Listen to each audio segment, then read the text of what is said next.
Mi hijo vació nuestras cuentas bancarias y desapareció con su novia criminal. Tenía el corazón destrozado hasta que mi nieto de 13 años me sonrió y me dijo: «Abuela, no te preocupes. Yo me encargué de esto». Días después, mi hijo llamó gritando: «Mi nombre es Carmen. Tengo 69 años y lo que voy a contarte cambió mi vida para siempre». Durante 35 años trabajé como maestra de primaria en Guadalajara, México. Me jubilé con una pensión modesta, pero digna, pensando que mis últimos años serían tranquilos. Qué equivocada estaba. El día que descubrí que mi propio hijo había robado los 43,000 del fondo universitario de su hijo, mis manos temblaron tanto que no podía ni sostener el teléfono. Cuando vi que mis ahorros de toda una vida se habían reducido a solo, sentí que el mundo se me venía encima. Pero lo que no sabía era que mi nieto Sebastián, ese niño aparentemente normal de 13 años, tenía un plan que iba a cambiar todo. Mi hijo Roberto, de 42 años, vivía con nosotros desde que su esposa murió en el parto. Se suponía que él era el proveedor de la casa mientras yo cuidaba a Sebastián. Confiaba en él completamente hasta ese martes fatídico cuando fui al banco y descubrí la traición más grande de mi vida.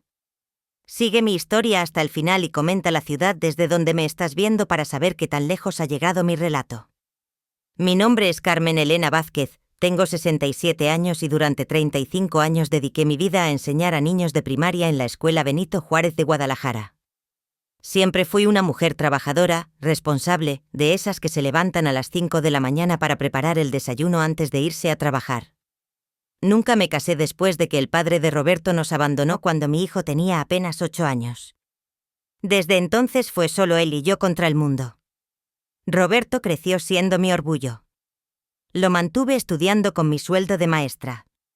Le pagué la universidad. Lo apoyé cuando decidió estudiar administración de empresas. Cuando conoció a Mónica, su esposa, yo fui la primera en darles mi bendición. Era una muchacha dulce, trabajadora, y se notaba que lo amaba de verdad. Cuando me dijeron que esperaban un bebé, yo sentí que mi vida estaba completa. Pero el destino es cruel. Mónica murió durante el parto de Sebastián. Una complicación que nadie esperaba, una hemorragia que los doctores no pudieron controlar. Vi a mi hijo desmoronarse completamente. Roberto entró en una depresión tan profunda que por meses no podía ni ver a su propio hijo. Yo me hice cargo de todo, del bebé, de la casa, de los gastos, de mantener a mi hijo a flote. «Mamá, no puedo hacerlo», me decía Roberto llorando en las madrugadas. «Cada vez que veo a Sebastián, veo a ella, no puedo». Y yo como siempre le respondía: «Tranquilo, mijo, yo me encargo. Tú tómate tu tiempo para sanar». Ese tiempo se convirtió en 13 años. Durante todos estos años, yo crié a Sebastián como si fuera mi propio hijo. Le enseñé a caminar, a hablar. Lo llevé a la escuela. Todos los días lo cuidé cuando estaba enfermo. Le ayudé con las tareas. Roberto trabajaba así, pero emocionalmente nunca estuvo presente. Era como si viviera con nosotros, pero no fuera realmente parte de la familia. Yo usé mi pensión para mantener la casa. Éramos una familia de clase media, nada lujoso, pero vivíamos cómodamente en una casa de 3 recámaras en la colonia americana. Roberto se suponía que manejaba las finanzas familiares porque yo, siendo honesta, nunca fui muy buena con los números. Él me dijo que había abierto una cuenta de ahorros para la universidad de Sebastián, que cada mes depositaba dinero ahí. Yo confiaba en él completamente. «No te preocupes, mamá», me decía siempre. «Yo me encargo de que a Sebastián no le falte nada. Voy a asegurarme de que tenga dinero para la universidad». Hace 6 meses, Roberto conoció a una mujer llamada Valeria Torres. Según él, era una asesora financiera muy exitosa, elegante, sofisticada. Al principio me daba gusto que mi hijo hubiera encontrado a alguien después de tantos años. Pensé que tal vez era lo que necesitaba para por fin sanar y ser el padre que Sebastián merecía. Pero Valeria nunca me cayó bien. Había algo en sus ojos, algo falso en su sonrisa. Cuando venía a la casa, miraba todo como si estuviera evaluando cuánto valía cada cosa. Hablaba mucho de dinero, de inversiones, de oportunidades de negocio y Roberto la escuchaba embobado, como si cada palabra que saliera de su boca fuera oro puro. «Carmen», me decía con esa sonrisa que no me transmitía confianza. «Roberto me ha contado que tienes una pensión muy buena. Deberías considerar hacer algunas inversiones. Yo podría ayudarte a hacer crecer ese dinero. Yo siempre le respondía educadamente que no, que estaba bien con mi pensión tal como estaba, pero notaba que después de esas conversaciones, Roberto y ella se quedaban hablando en voz baja y yo sentía una inquietud que no podía explicar. Sebastián también notaba algo extraño. Era un niño muy observador. Siempre había sido maduro para su edad. Una noche, después de que Valeria se fuera, mi nieto se acercó a mí mientras yo lavaba los platos. Abuela, me dijo con esa seriedad que a veces me sorprendía en un niño de 13 años. Esa señora no me gusta. Hay algo raro en ella. ¿Por qué dices eso, mijijito? Le pregunté. No sé explicarlo, pero cuando mi papá no está viendo, ella toma fotos de las cosas de la casa con su teléfono. Y ayer la escuché preguntándole a papá sobre tus cuentas del banco. Esas palabras me quedaron resonando en la cabeza, pero yo traté de calmar mis sospechas. Roberto era mi hijo. Había criado a Sebastián. Vivíamos juntos. ¿Cómo iba a desconfiar de él después de tantos años? ¡Qué ingenua fui! Los primeros signos de que algo estaba terriblemente mal comenzaron a principios de febrero. Roberto empezó a llegar tarde a casa, a veces hasta las 2 o 3 de la madrugada. Cuando le preguntaba dónde había estado, me respondía de manera evasiva. Estuve con Valeria, mamá. Estamos trabajando en unos proyectos de inversión muy importantes, cosas que tú no entenderías. Esa frase me dolió. Durante 35 años manejé mi salario, pagué todas las cuentas de la casa, crié a mi hijo sola. ¿Cómo que no entendería? A mediados de febrero noté que Roberto empezó a recibir muchas llamadas que contestaba en privado.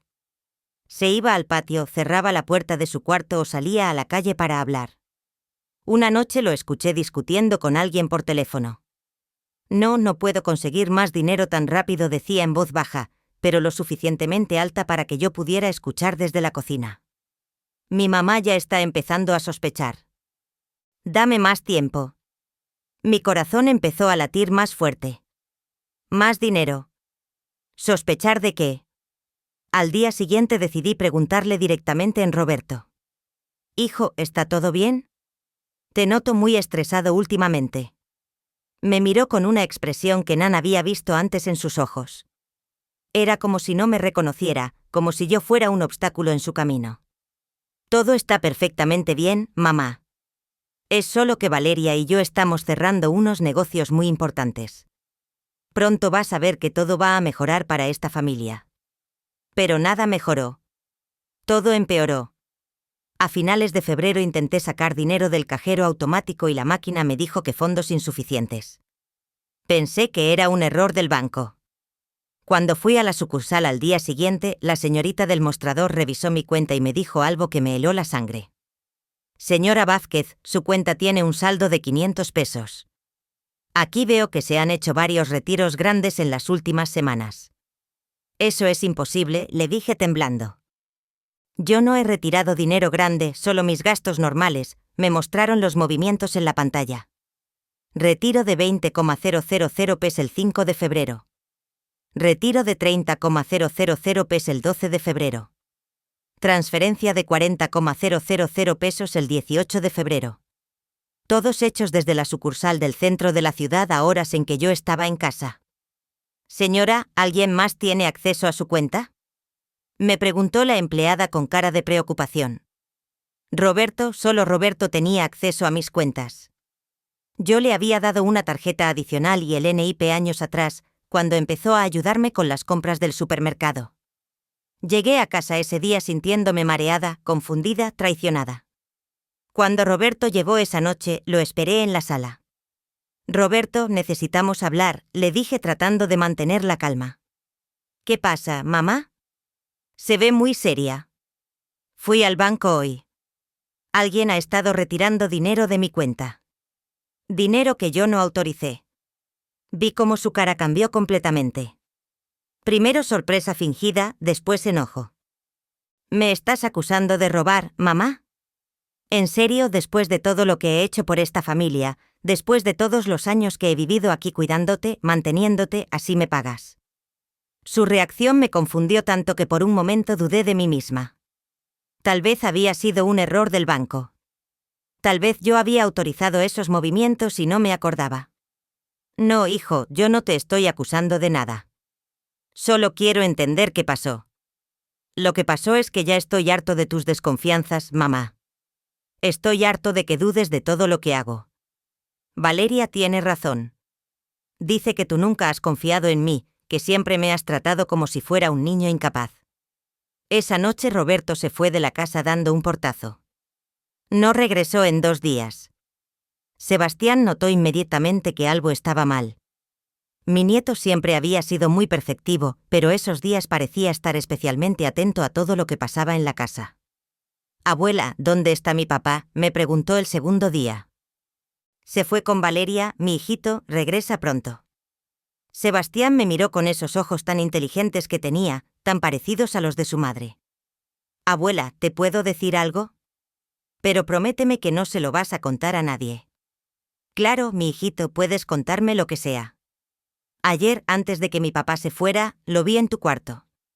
Estaba sacando papeles de tu cajón, el donde guardas tus documentos importantes. Cuando me vio, cerró todo muy rápido y me dijo que estaba buscando unas facturas. Pero yo creo que estaba mintiendo. Mi sangre se heló. En ese cajón yo guardaba mis documentos del banco, mis tarjetas, mis papeles de la pensión. También guardaba ahí la información de la cuenta universitaria de Sebastián. Esa misma noche Roberto regresó, pero no estaba solo. Venía con Valeria y los dos parecían muy nerviosos. «Mamá», me dijo Roberto evitando mirarme a los ojos. «Valeria y yo hemos estado hablando. Creemos que sería mejor si tú te mudaras a un lugar más pequeño, más fácil de mantener. Nosotros nos podemos quedar aquí con Sebastián. Sería mejor para todos». «¿Cómo que me mude?», pregunté incrédula. «Roberto, esta es mi casa. Aquí he vivido por 20 años. Aquí cría a Sebastián». Valeria, que hasta ese momento había permanecido callada, habló con una sonrisa que me dio escalofríos. «Carmen, lo que Roberto trata de decirte es que ya es hora de que empieces a pensar en tu futuro. Eres una mujer mayor, necesitas menos espacio, menos responsabilidades. Nosotros podemos hacernos cargo de Sebastián. Tú mereces descansar». «Yo no quiero descansar», le respondí firmemente. «Yo no me voy a ningún lado». Esa noche los escuché hablando en voz baja en el cuarto de Roberto. No pude entender todo, pero sí escuché fragmentos que me aterrorizaron. «Tiene que firmar los papeles antes de que se dé cuenta. La cuenta del niño ya está casi vacía. Si no coopera, vamos a tener que buscar otra forma». No pude dormir en toda la noche. Al día siguiente, temprano en la mañana, antes de que Roberto y Valeria despertaran, salí de la casa y fui directo al banco. Necesitaba revisar la cuenta universitaria de Sebastián. Esa cuenta que Roberto manejaba y que se suponía tenía los ahorros para el futuro de mi nieto. Lo que descubrí me destrozó el alma. La cuenta que debería haber tenido $3,000 ahorrados durante 13 años tenía exactamente $2. $1 de mi nieto. En ese momento entendí la magnitud de la traición. Mi propio hijo, el niño que yo había criado, que había sacrificado todo por él, había robado no solo mis ahorros, sino el futuro de su propio hijo. Regresé a casa temblando, sintiéndome físicamente enferma. Roberto ya se había ido supuestamente al trabajo, pero Valeria seguía ahí desayunando en mi cocina como si fuera la dueña de la casa. Cuando me vio llegar, me sonrió con esa sonrisa falsa que tanto odiaba. «Carmen, qué bueno que regresaste. Roberto y yo estuvimos hablando y decidimos que este fin de semana vamos a llevar a Sebastián a conocer las casas de retiro que hemos estado viendo para ti. Vas a ver que te van a encantar».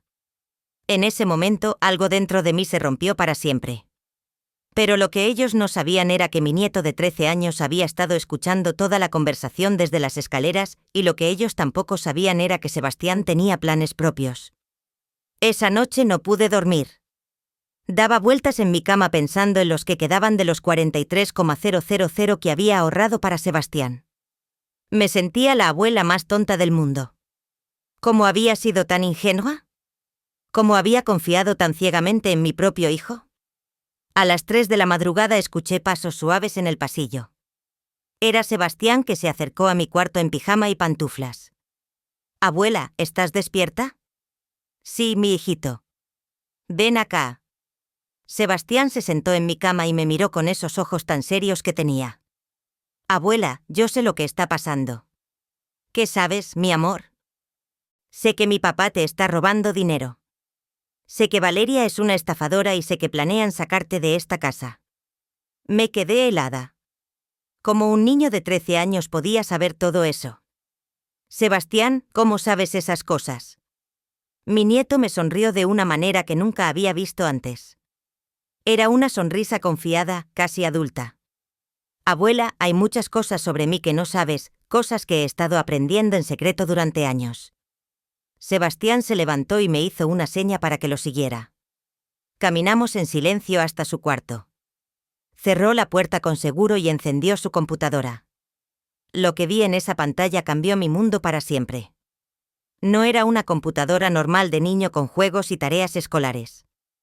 Era una configuración que parecía sacada de una película de espías, múltiples pantallas, programas que no reconocía, números y códigos que corrían por toda la pantalla. Sebastián, ¿qué es todo esto? Abuela, siéntate. Te voy a explicar algo que va a sonar increíble, pero necesito que confíes en mí. Me senté en su cama completamente confundida. Desde que tenía 8 años he estado estudiando computación e informática por mi cuenta. No solo juegos, sino programación real, seguridad cibernética, investigación digital.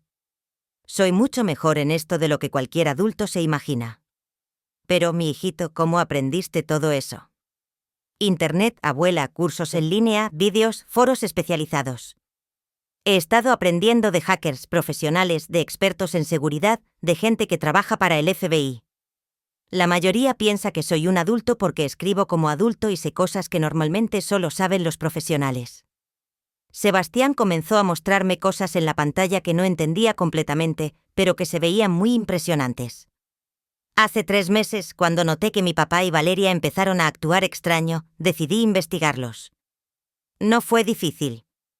La gente siempre subestima a los niños, especialmente en temas de tecnología.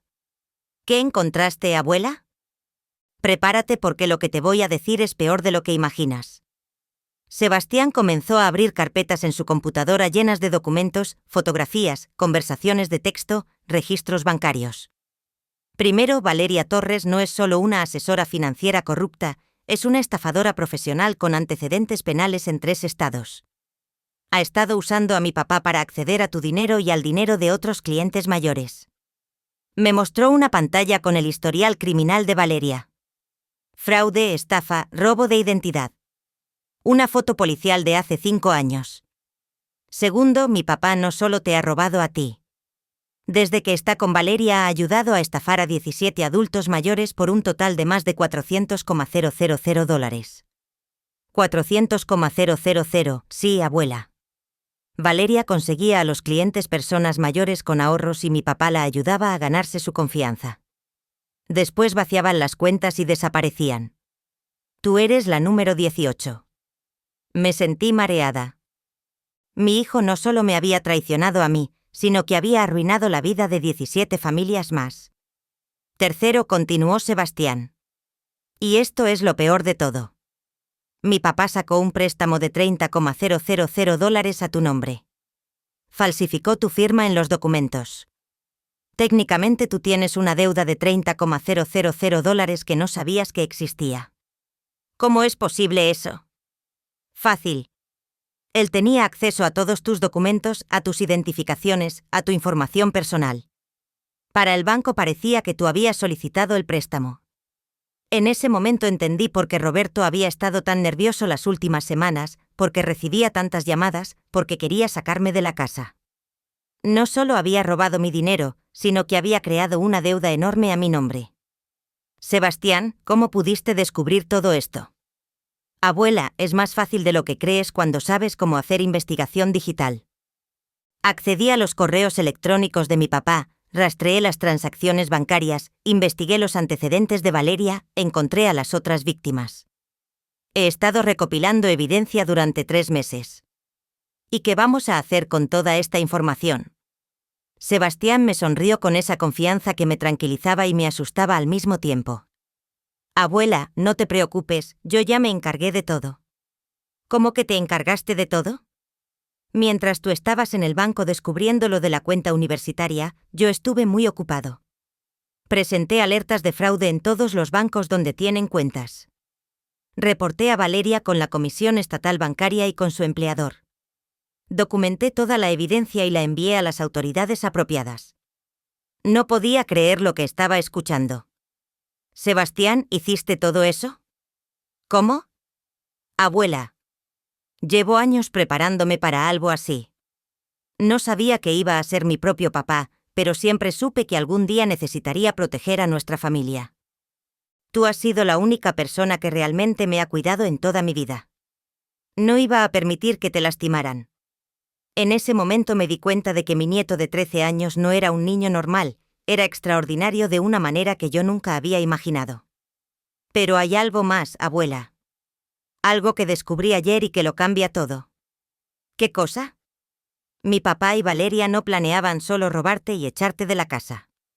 Encontré conversaciones entre ellos donde hablan de hacerte firmar un poder notarial que les daría control total sobre todos tus bienes. Y si tú no cooperabas, tenían un plan para declararte mentalmente incapacitada. Sentí como si el piso se abriera debajo de mis pies. Quería declararme loca. Sí, abuela. Valeria conoce doctores corruptos que habrían testificado que tú tienes demencia o Alzheimer. Te habrían internado en un psiquiátrico y ellos habrían quedado como tus tutores legales. Habrían tenido acceso a tu pensión, a la casa, a todo. Pero lo que ellos no sabían era que mi nieto había estado documentando cada paso de su plan criminal. Abuela, mañana en la mañana vas a recibir una llamada del FBI. Les mandé toda la evidencia que tengo. También vas a recibir una llamada del banco cancelando ese préstamo fraudulento. Y Valeria va a recibir una llamada de su jefe despidiéndola inmediatamente. El FBI. Sí, abuela. Cuando cruzas las líneas estatales para cometer fraude, se convierte en un crimen federal. Mi papá y Valeria están en serios problemas. En ese momento supe que ya no estaba sola. Mi nieto de 13 años había resultado ser mi protector, mi vengador, mi salvador. Pero lo que ellos no sabían era que Sebastián tenía un plan mucho más elaborado de lo que yo podía imaginar.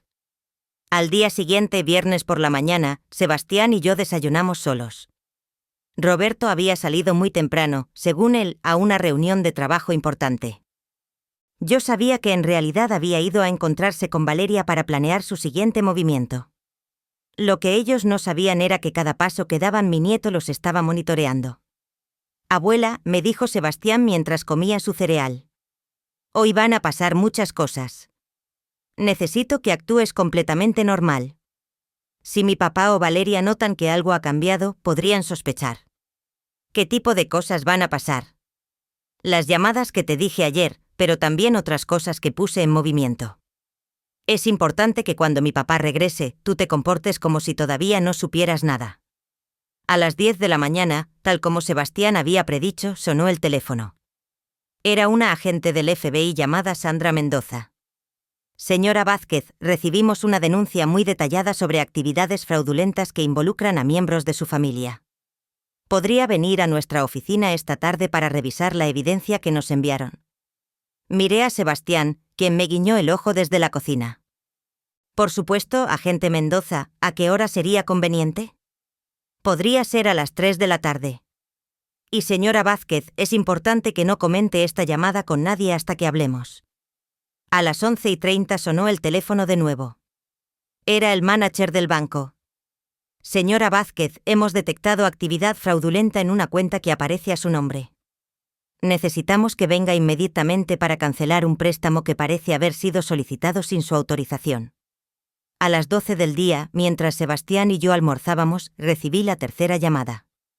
Era una mujer que se identificó como Elena Ruiz, supervisora de la empresa donde trabajaba Valeria.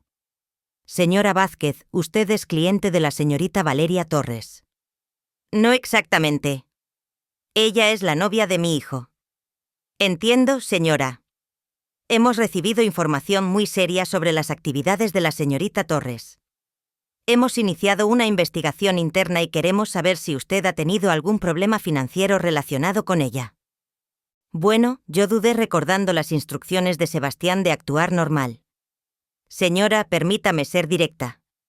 La señorita Torres fue despedida esta mañana. Encontramos evidencia de que ha estado usando información de clientes para actividades fraudulentas. Si usted ha sido afectada, necesita reportarlo inmediatamente. Cuando colgué el teléfono, miré a Sebastián con asombro. ¿Cómo sabías exactamente cuándo iban a llamar? Porque yo programé todo para que sucediera hoy, abuela. Envié los reportes con tiempo suficiente para que cada agencia actuara exactamente cuando yo quería que actuaran. Pero mi hijito, como niño de 13 años, ¿puede saber tanto sobre el FBI y los bancos? Sebastián se rió suavemente. Abuela, he estado estudiando estos sistemas durante años. Sé exactamente cómo funcionan, cuánto tiempo toman en procesar reportes, qué tipo de evidencia necesitan. No es magia, es investigación y planificación. A las 2 de la tarde, Roberto regresó a casa. Venía muy nervioso contestando llamadas constantemente. Notaba que evitaba mirarme a los ojos. Mamá, ¿cómo estás? ¿Pasó algo interesante hoy? No, hijo, todo normal. Sebastián y yo estuvimos en casa toda la mañana. Roberto se veía muy agitado. Su teléfono no paraba de sonar, pero él no contestaba las llamadas cuando estábamos presentes. Mamá, Valeria y yo vamos a salir esta tarde. Vamos a ver unas casas para ti, esas que te comentamos ayer. Está bien, hijo. Sebastián, que estaba sentado en la sala haciendo su tarea, levantó la vista por un segundo y me hizo una seña muy sutil con los ojos. Era una señal que habíamos acordado. Significaba mantente tranquila, todo está bajo control. A las 2:30 el teléfono de Roberto sonó y esta vez sí contestó. Desde la cocina pude escuchar fragmentos de una conversación que claramente lo estaba alterando mucho. ¿Cómo que me despidieron? Eso es imposible. ¿Qué investigación, qué evidencia? Roberto salió al patio para continuar la llamada, pero Sebastián ya había anticipado esto. Mi nieto había colocado discretamente su teléfono cerca de la puerta del patio, grabando toda la conversación. Después de 10 minutos, Roberto regresó a la casa completamente pálido. Mamá, tengo que salir urgentemente. Hay un problema en el trabajo de Valeria. ¿Qué tipo de problema, hijo? No es nada importante, mamá. Solo un malentendido que vamos a resolver rápidamente.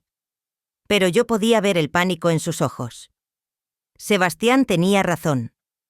Mi hijo sabía que algo estaba saliendo muy mal, pero no sabía exactamente qué. Roberto se fue de la casa casi corriendo. Sebastián inmediatamente encendió su computadora y me mostró un programa que estaba rastreando la ubicación del teléfono de mi hijo. Lo está siguiendo, me dijo, señalando un punto rojo que se movía por el mapa de la ciudad. Sebastián, ¿cómo tienes acceso al teléfono de tu papá? Hace meses que instalé un programa de rastreo en todos los teléfonos de la familia. Oficialmente es para seguridad familiar. Pero también me permite saber exactamente dónde están y qué están haciendo. En la pantalla podía ver que Roberto se había dirigido directamente al edificio donde trabajaba Valeria. Abuela, ¿ves este otro punto azul? Me señaló otro punto en el mapa. Ese es el teléfono de Valeria. Ambos están en el mismo lugar ahora mismo, probablemente hablando sobre qué hacer con toda la situación. ¿Y qué crees que van a hacer? Van a entrar en pánico. Van a darse cuenta de que alguien tiene evidencia de todos sus crímenes. Probablemente van a tratar de huir de la ciudad esta misma noche. ¿Y nosotros qué vamos a hacer? Sebastián me sonrió con esa confianza que ya me estaba empezando a tranquilizar. Nosotros no vamos a hacer nada, abuela. Ellos van a hacer exactamente lo que yo quiero que hagan. ¿Qué quieres decir? Quiero decir que he estado 3 pasos adelante de ellos desde el principio. Cuando salgan de esa oficina, van a ir directo a recoger el dinero que robaron. Cuando vayan por el dinero, van a caminar directo hacia la trampa que les preparé.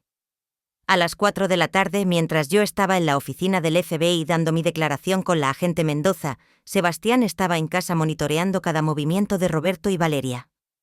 Según me contó después, ellos habían ido a 3 bancos diferentes retirando todo el dinero que habían robado de las cuentas de sus víctimas. Señora Vázquez, me dijo la agente Mendoza después de revisar toda la evidencia que Sebastián había compilado. Tengo que decirle que en mis 20 años de carrera nunca había visto un caso documentado de manera tan completa y profesional. ¿Quién preparó toda esta investigación? Mi nieto de 13 años, le respondí con orgullo. La gente me miró con incredulidad total. Su nieto de 13 años hizo todo esto. La investigación financiera, el rastreo de las víctimas, la documentación de los crímenes. Sí, agente. Mi nieto es muy inteligente. Señora, su nieto no es solo inteligente. Su nieto es un genio. Esta investigación es mejor que la que hacen nuestros propios agentes. Esta noche, cuando regresé a casa, Sebastián me estaba esperando con una sonrisa que me dijo que todo había salido exactamente como él había planeado. Abuela, ¿cómo te fue con el FBI? Muy bien, mi hijito. La gente quedó muy impresionada con tu trabajo. Perfecto, porque ahora viene la parte más importante de todo el plan. ¿Qué parte? La parte donde mi papá y Valeria se dan cuenta de que no solo los descubrimos, sino que los vamos a atrapar. Sebastián me mostró su teléfono. Roberto le había enviado un mensaje de texto 20 minutos antes. Sebastián, tu abuela y tú están en peligro. Valeria y yo nos vamos de la ciudad esta noche. Empaca tus cosas. ¿Vienes con nosotros? ¿Van a tratar de llevarte? Ese es exactamente el plan que yo esperaba, abuela. Porque cuando vengan por mí esta noche van a caminar directo hacia las manos de la policía. Mi nieto había orquestado todo perfecto, pero lo que yo no sabía era que la parte más dramática del plan apenas estaba comenzando. Acto 6, confronto y revelación. A las 8 de la noche Sebastián y yo estábamos cenando tranquilamente cuando escuchamos el auto de Roberto llegar a la entrada, pero esta vez no venía solo. Escuchamos 2 puertas cerrarse y pasos apresurados hacia la casa. Abuela, me susurró Sebastián, recuerda, actúa sorprendida por todo lo que van a decir. Déjame manejar la situación. Roberto entró a la casa como huracán. Seguido por Valeria, que cargaba 2 maletas grandes. Ambos se veían desesperados, sudorosos como animales acorralados. Sebastián, vea pues empacar tus cosas ahora mismo, le gritó Roberto a su hijo. Nos vamos de la ciudad esta noche. ¿Cómo que se van de la ciudad?, pregunté fingiendo confusión total. Roberto, ¿qué está pasando? Mamá, no hay tiempo para explicaciones. Hay gente muy peligrosa que nos está buscando a Valeria y a mí. Tenemos que irnos inmediatamente. Valeria, que estaba revisando nerviosamente su teléfono, levantó la vista con esos ojos fríos que siempre me habían dado mala espina. Carmen, tu hijo y yo hemos estado involucrados en algunos negocios que salieron mal. Gente muy mala nos está buscando. Si nos quedamos aquí, todos ustedes van a estar en peligro. ¿Qué tipo de negocios? Insistí. Mamá, no importa qué tipo de negocios. Roberto estaba gritando. Ahora solo importa que nos vayamos ahora mismo. Sebastián, que había permanecido callado hasta ese momento, habló con una calma que contrastaba completamente con la histeria de su padre. Papá, ¿de qué gente peligrosa estás hablando? Del FBI. Roberto se quedó helado. Valeria dejó caer su teléfono. ¿Cómo? ¿Cómo sabes del FBI? Tartamudeó Roberto. Sebastián se levantó lentamente de la mesa, caminó hacia la sala y encendió su laptop. En la pantalla grande del televisor que estaba conectada a su computadora, comenzaron a aparecer documentos, fotografías, grabaciones de audio, porque yo fui quien los llamó papá. La cara de Roberto cambió por completo. De pánico pasó a incredulidad, después a horror. Tú llamaste al FBI, Sebastián. ¿Qué hiciste? Lo que tenía que hacer para proteger a mi abuela y para detener a 2 criminales que han arruinado la vida de 18 familias. En la pantalla del televisor apareció una foto policial de Valeria de hace 5 años. Valeria Torres, también conocida como Valeria Sánchez, también conocida como Victoria Torres. 3 identidades falsas, 5 estados, 22 víctimas documentadas de fraude financiero. Valeria se puso completamente pálida. Roberto, le dijo a mi hijo con voz temblorosa, tu hijo está loco, no sabe de qué está hablando. Sebastián continuó haciendo clic en su computadora. En la pantalla aparecieron extractos bancarios, transferencias de dinero, documentos legales. Papá, el 5 de febrero retiraste 20,000 pesos de la cuenta de mi abuela. El 12 de febrero 30,000 más. El 18 de febrero transferiste 40,000 pesos a una cuenta que pertenece a Valeria bajo el nombre de Victoria Torres. Roberto estaba temblando ahora. Sebastián, hijo, tú no entiendes. Yo iba a devolver ese dinero.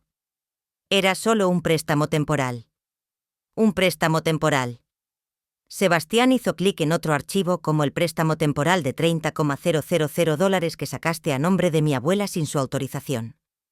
En la pantalla apareció el documento del préstamo con la firma falsificada de mi nombre.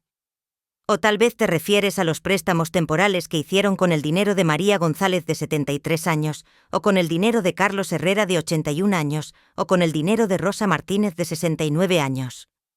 Una por una, las fotos de las víctimas fueron apareciendo en la pantalla. Eran rostros de personas mayores, gente como yo, que había confiado en los criminales equivocados.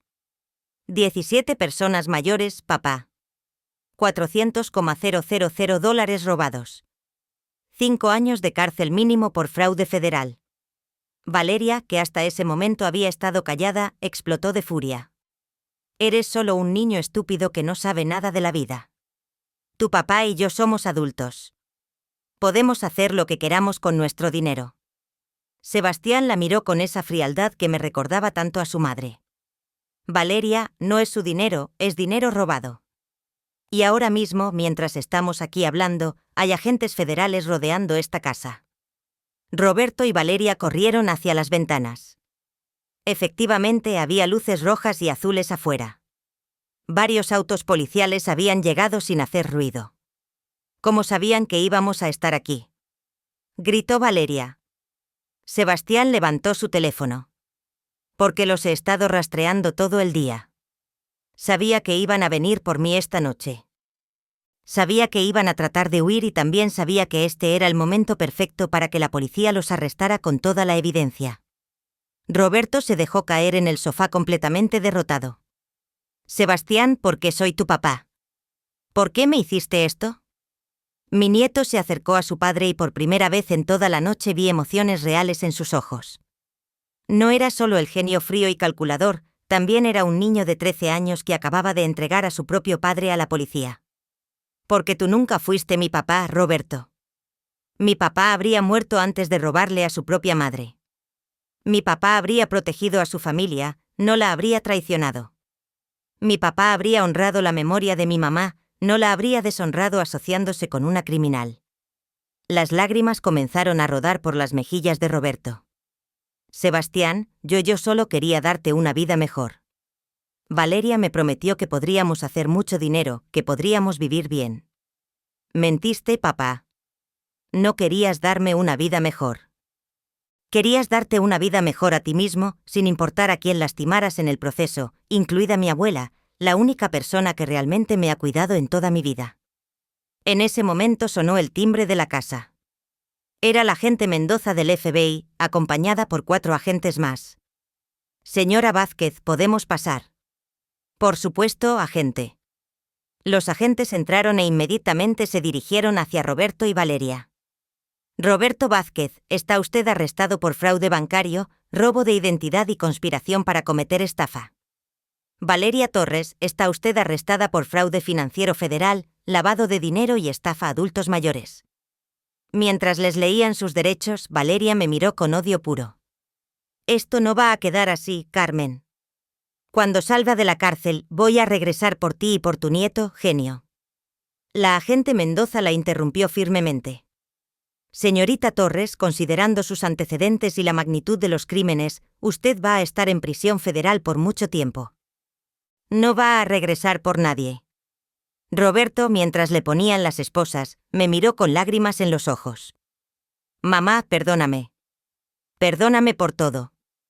Yo sentí una mezcla de tristeza y alivio que no sabía cómo procesar. Roberto, eres mi hijo y siempre te voy a amar, pero lo que hiciste no tiene perdón.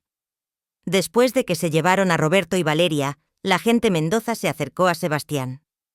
Joven, necesito hacerle una pregunta oficial. ¿Cómo obtuvo usted acceso a toda la información financiera que utilizó en esta investigación? Sebastián la miró con esa confianza que ya me parecía natural en él. Agente Mendoza, todo lo que hice fue completamente legal. Usé solo información pública, registros disponibles para cualquier ciudadano y evidencia que ellos mismos dejaron en computadoras de la familia. No yaqué ningún sistema, no violé ninguna ley federal. ¿Y su edad? ¿Realmente tiene usted 13 años? Sí, señora. Cumplo 14 en 2 meses. La agente me miró con una expresión que nunca voy a olvidar. Señora Vázquez, su nieto acaba de resolver un caso que a nosotros nos habría tomado meses investigar. Literalmente nos entregó a 2 criminales federales con toda la evidencia necesaria para condenarlos. Agente Mendoza, ¿qué va a pasar ahora?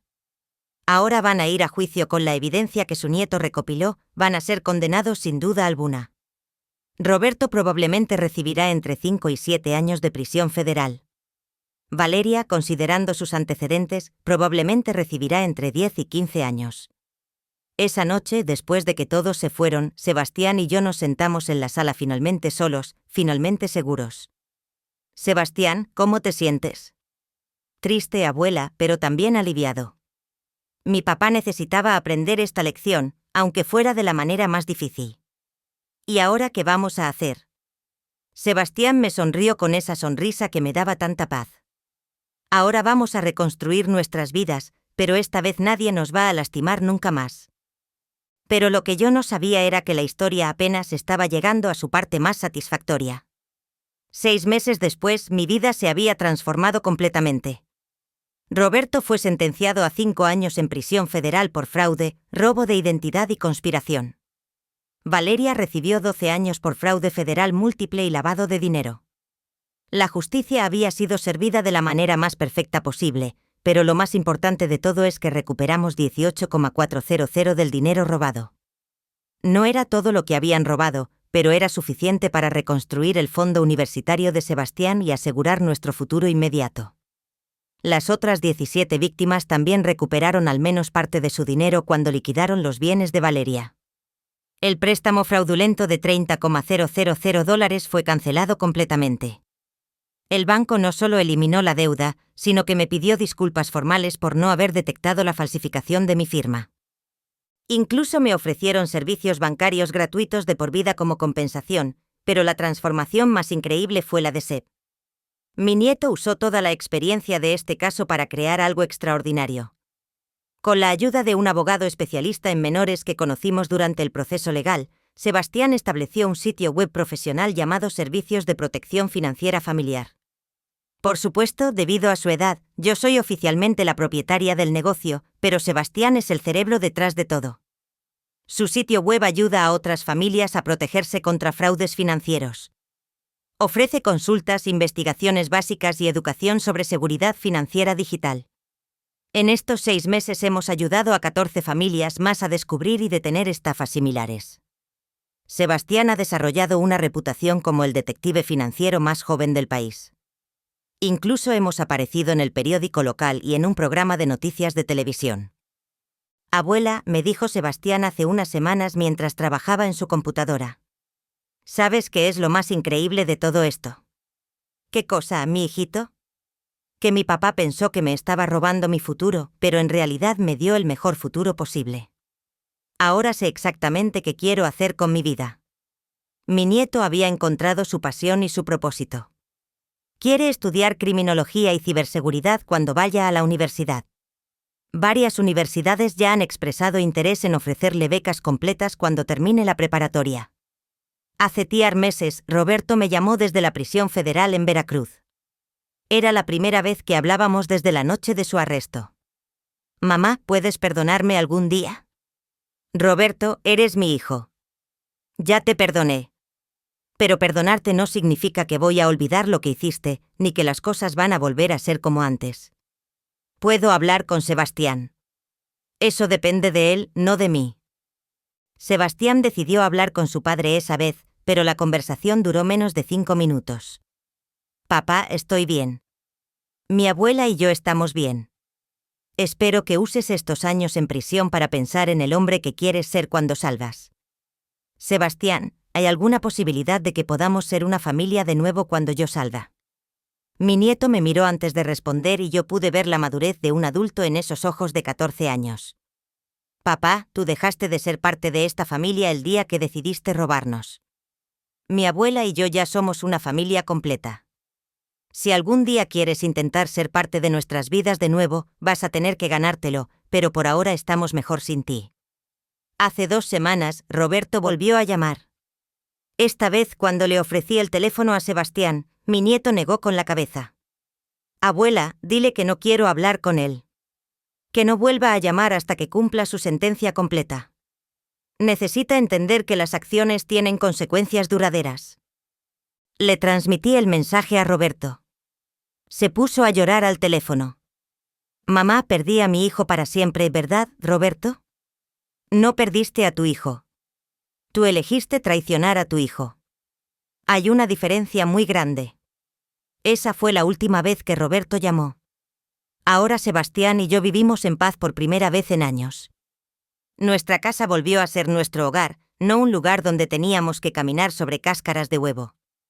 Mi nieto estudia, trabaja en sus proyectos de ciberseguridad y por las tardes me enseña sobre computadoras mientras yo le enseño a cocinar las recetas de su abuela.